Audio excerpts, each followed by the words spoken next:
ये महल सिर्फ एक इमारत नहीं बल्कि एक कहानी है। एक ऐसा रहस्य जो सदियों से छुपा हुआ है। कहते हैं कि इस महल की दीवारों के बीच कुछ ऐसे राज छिपे हैं जो सिर्फ रात के अंधेरे में जागते हैं। लेकिन सच्चाई क्या है? क्या ये सिर्फ अफवाह है या वाकई यहाँ कुछ अजीब घट रहा है? एक रात की बात है। चांदनी रात थी, ठंडी हवा बह रही थी। एक मुसाफिर इस महल के पास से गुजर रहा था।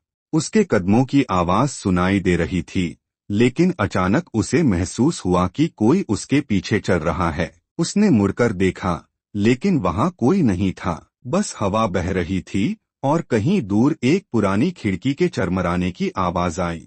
महल के अंदर एक पुरानी तस्वीर लगी थी, जिसमें एक राजा और रानी की छवि थी। कहा जाता है कि यह राजा एक भयंकर युद्ध में मारा गया था, लेकिन रानी का क्या हुआ, यह कोई नहीं जानता।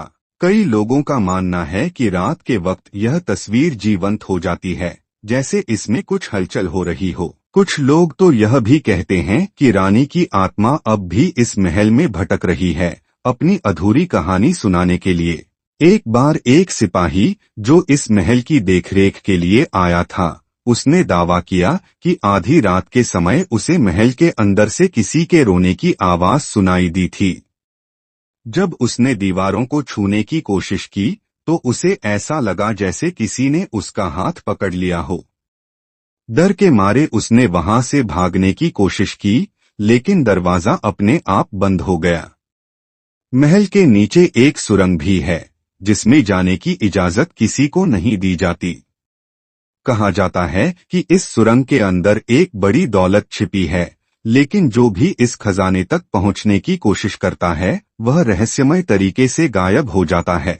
कई बार लोगों ने इस सुरंग से अजीब अजीब आवाजें सुनी हैं, जैसे कोई फुसफुसा रहा हो या किसी को बुला रहा हो। यह महल सिर्फ एक इमारत नहीं बल्कि एक ऐसा रहस्य है जो अब तक सुलझा नहीं। क्या यह सिर्फ एक कहानी है या इस महल में वाकई कुछ अजीब हो रहा है, यह फैसला आपको करना है। लेकिन अगर आप कभी किसी ऐसे महल के पास से गुजरे जहां अंधेरा हो और हवा में एक अजीब सी सरगोशी हो, तो एक बार पीछे जरूर देखना, शायद कोई आपको देख रहा हो।